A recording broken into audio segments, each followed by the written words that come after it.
5, 4, 3, 2, 1. Hey, what's up guys? Let's take a little look at the alpha for Splitgate 2. I can't even believe I'm playing this game. There's so much history with Splitgate we'll briefly get into later, but we finally got our hands on Splitgate 2. This was the open alpha, so take everything with a grain of salt. That's why I don't want to get too deep into anything. It's already over by the time you're watching this, but playing the alpha can tell you a lot, like the direction of the game, so let's see what we're dealing with. For those of you who don't know, Splitgate is what happens when Halo and Portal have a baby. You have similar gameplay and aesthetics to Halo, while having the portals from Portal. It's a very interesting combo that I think worked really well for the first game.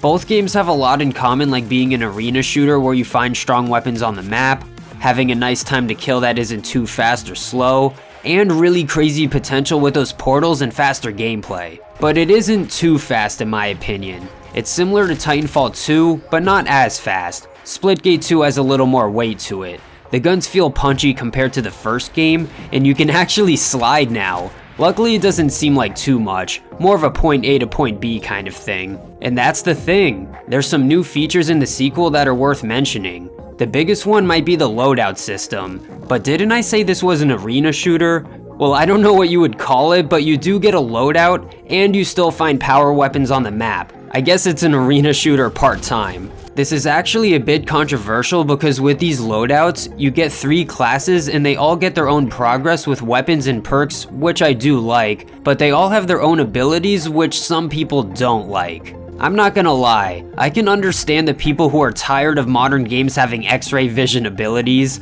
I don't hate this, I just don't like too many cheaper BS deaths in my shooters. I'm not saying that's a major problem with this game, it just gives it that potential, at least for annoying deaths. Specialists have a passive and active ability, as well as equipment.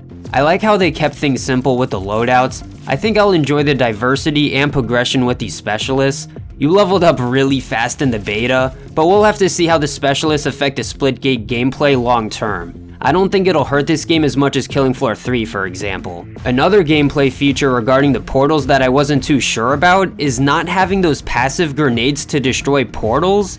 I actually really liked how you mostly relied on your gun in the first Splitgate, but it also felt like a useful tool that was perfect for this game. Maybe it'll be an equipment later on. I think you destroy enemy portals with your portal, but another thing with the portals, I noticed that the default setting had both portals to one keybind. This felt oversimplified compared to the first game having one keybind for each portal. I know you can change your keybinds, but I don't know if it still feels as natural. Maybe it's no big deal. It feels like I'm being overcritical, but trust me, there's more positive things to say about this game than negative. A new welcome addition to this game was the ground war or big team battle type of game mode. Just like Halo and Battlefield, I think Splitgate can benefit from larger scale gameplay. It gives the opportunity for this game to feel like a war with lots of things going on. And Splitgate adds its own flavor to this game mode with its unique gameplay and things like the supply drops that'll drop down with power weapons. Luckily, the queue times were really fast, even with this bigger game mode. It looks like there was a peak of about 5,000 players on Steam during the alpha. It was only for a few days, which isn't a bad start for this game. I hope the success is more consistent than Splitgate 1. I actually played the original Splitgate as an underrated indie game with a couple hundred players. Then it blew up to 60,000 players, which was really exciting. Then it dropped back down. Yeah, it was a roller coaster of emotions, but I was still happy for the success. Maybe Splitgate 2 won't blow up as much, but I hope it has a more consistent player base. Maybe a few thousand players. It looks like the replayability is going to be better this time around, not to mention some features that are coming soon that we didn't get to see in the alpha.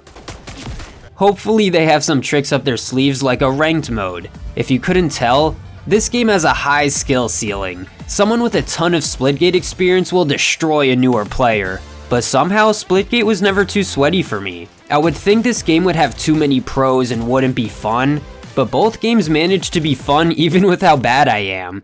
Don't get me wrong, there can be sweaty lobbies and players, but I'm usually impressed I don't run into them more often. Luckily, if you're good at FPS games, a lot of that skill will transfer over and you'll still win a lot of gunfights. you just might get outplayed by the Splitgate veteran using a portal to sneak up on you. That's why I want a ranked mode or a game mode for new players, maybe even a game mode with no portals. That could just be a fun idea. Also, speaking of things like skill, I'm sure you guys can tell that I'm pretty bad. Not god awful, but it's been a while since I played a competitive FPS with a decent time to kill. Whenever I would play Halo on PC a few years ago, I would use a controller.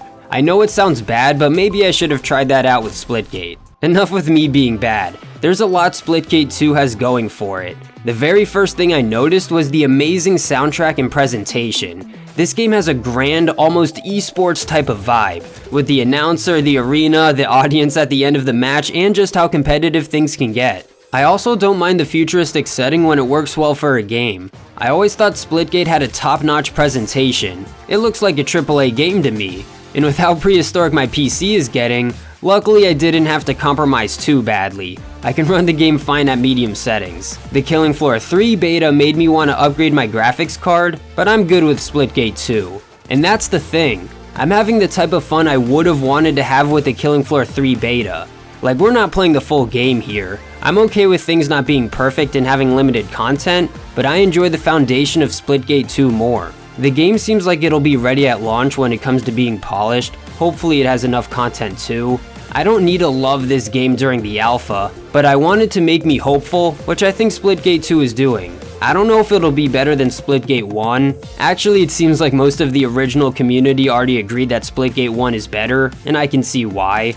Simplicity might be better with this one, but I'm still open-minded enough to see where the sequel goes. If I were to narrow it down and make it simple, I would probably rate the alpha a 7.5 out of 10, maybe 8 out of 10, a fairly positive score. Again, I don't want to get too deep into it because this is an alpha and I only played it for a couple hours. I'm assuming this game will be free because the first one was, and so is the alpha. This was more of a first impressions review, so I don't know everything. I just wanted to play this game and tell you guys about it and some of my thoughts. Overall, Splitgate is an underrated game that deserves its success. There are heart-pounding, intense moments, and when everything comes together, you get that rush a game is supposed to give you, like in the good old days.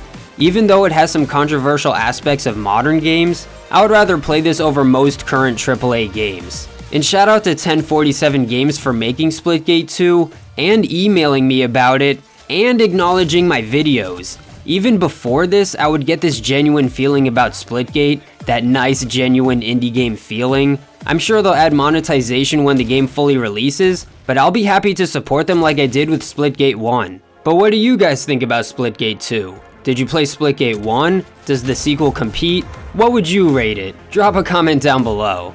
Right now I'm showing off my favorite comments from my Splitgate review, which was in 2021. Man, the time flies. Even though it's been a while, I still like showing off your comments to show how much I appreciate it and to make it more fun for you guys. And shout out to my very first channel member. I recently added membership to my channel. Leave a rating if you feel like it, and if you made it this far, you might want to subscribe. I upload a bunch of games, but we'll see how often I return to Splitgate 2. I plan on making another video when it fully releases. I don't play many new games, but I'm excited to see where Splitgate 2 goes. I've been on a roll reviewing these games early with the alpha and beta tests, but it'll be a fun journey seeing how Splitgate 2 updates and how people react to it. We'll find out together. Either way, thanks for watching. Peace.